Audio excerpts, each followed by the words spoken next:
मशरिक़ वस्ता में हालात लगातार कशीदा है। यहाँ पर अभी भी बहुत ज़्यादा तनाव है और मशरिक़ वस्ता में इज़राइल को बहुत ज़्यादा परेशानियों का सामना करना पड़ रहा है। बेंयामिन नेतन्याहू की पेशानी पर शिकन इसी वजह से है क्योंकि लगातार उन्हें चैलेंजेस का सामना है, लगातार उनके सामने परेशानियां बढ़ रही हैं।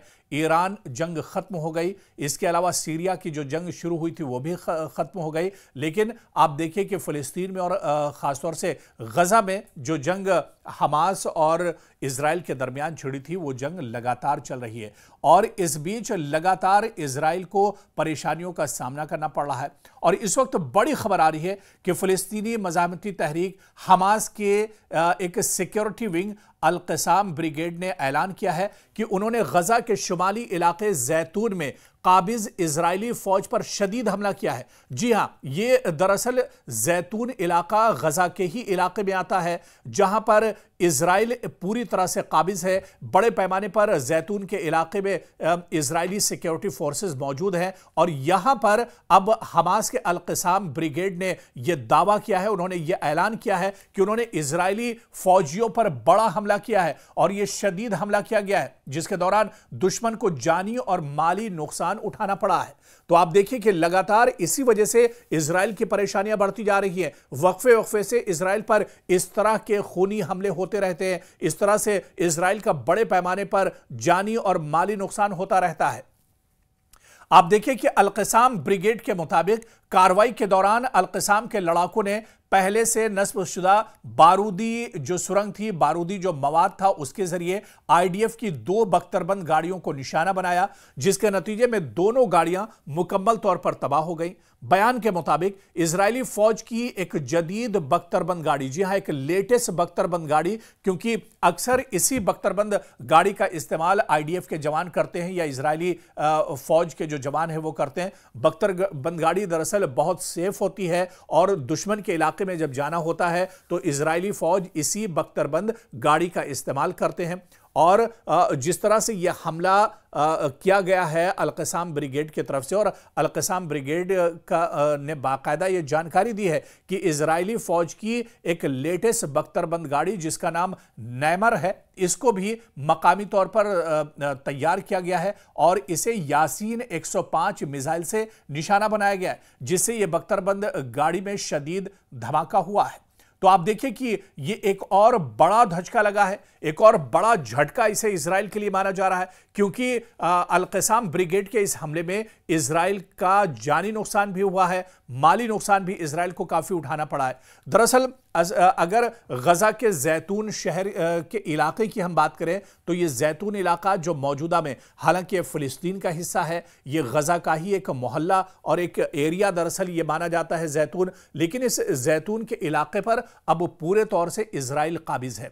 इजराइल के बड़े पैमाने पर यहां पर सिक्योरिटी रहती है और यहां पर परिंदा भी पर नहीं मार सकता है और गजा के शहर जैतून में इजरायली फौजियों पर हमला होना यह कहीं ना कहीं इजराइल की सिक्योरिटी फोर्सेस पर सवालिया निशान लगाता है। यह कहीं ना कहीं आईडीएफ का जो मंसूबा है उस पर एक तरह से सवालिया निशान लगाता है। और अगर जैतून इलाके की हम बात करें तो गजा शहर का जैतून इलाका यह दरअसल जुनूब मशरिक में वाक़ एक गुंजान आबादी वाला इलाका बताया जाता है जहां मुतअद्दिद आप देखिए कि रेसिस्टेंस कार्रवाइयां होती रहती हैं, लगातार यहां पर इस तरह की कार्रवाई होती रहती है। और क्योंकि यह पूरा इलाका इजरायली फोर्सेस की तहवील में है, इजरायली फोर्सेस यहां पर काबिज हैं, तो ऐसे में यहां पर हमला करना या यहां पर इस तरह की कार्रवाई करना बहुत मुश्किल होता है। लेकिन अल-क़साम ब्रिगेड ने पहले से यहां पर बारूद बिछा रखा था और इसी बारूदी हमले में एक तरह से निशाना बनाया है आईडीएफ के जवानों को।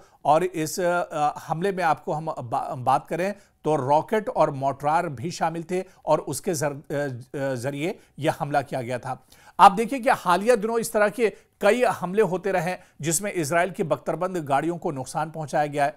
अल-क़साम के जंगजों ने 105 मिलीमीटर के शेल्स का भी इसमें इस्तेमाल किया और धमाका खेज आलात का इस्तेमाल किया इस हमले में। और उन्होंने आप देखिए कि जो टैंक है इजराइल का मार्कवा टैंक, ये काफ़ी अहम माना जाता है और इजराइल जिस तरह से अपने लेटेस्ट बख्तरबंद गाड़ियों का इस्तेमाल करता है ऑपरेशन में, ऐसे ही में मार्कोवा जो टैंक है ये भी काफी अहम माना जाता है। और जब बड़े ऑपरेशन होते हैं आईडीएफ के या इजराइल के, उसमें इस टैंक का इस्तेमाल किया जाता है। पिछले दिनों एक खबर आई थी कि अल-क़साम ब्रिगेड ने और हमास ने जो मार्कोवा टैंक है इजराइल का, इसे भी निशाना बनाया था और इसे भी तबाह कर दिया था। तो कहीं ना कहीं आप देखिए कि इजराइल को काफी ज्यादा नुकसान उठाना पड़ रहा है। और इस तरह के ये छोटे छोटे हमले, दरअसल अल-क़साम ब्रिगेड बहुत ज्यादा ताकतवर नहीं है या बहुत बड़ा ये ऑर्गेनाइजेशन नहीं है, और इसी वजह से ये घात लगाकर हमला करते हैं।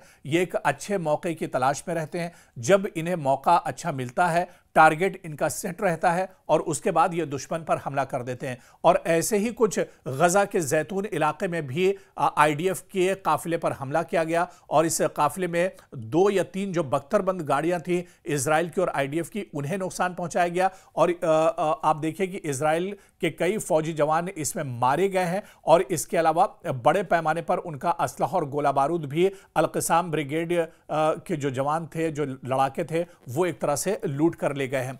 तो इस तरह से कहीं ना कहीं आप देखिए कि छोटे छोटे ये जो हमले होते हैं, ये छोटे छोटे जो छुपकर हमले एक तरह से अल-क़साम की तरफ से किए जाते हैं, जिससे दुश्मन को काफी ज्यादा नुकसान एक तरह से होता है। और माजी की अगर बात करें तो माजी में भी इस तरह के बहुत से हमले होते रहे।